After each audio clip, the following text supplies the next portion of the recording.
Gusto mo ng perpektong asawa? Respetuhin mo yung babaeng hawak mo ngayon.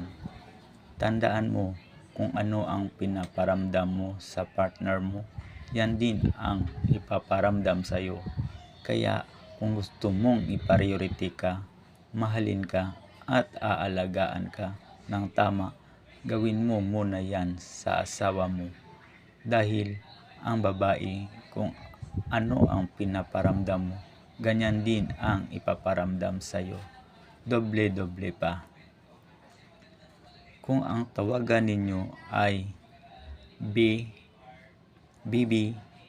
mine, honey, my love, sweetie, sweetheart, mahal,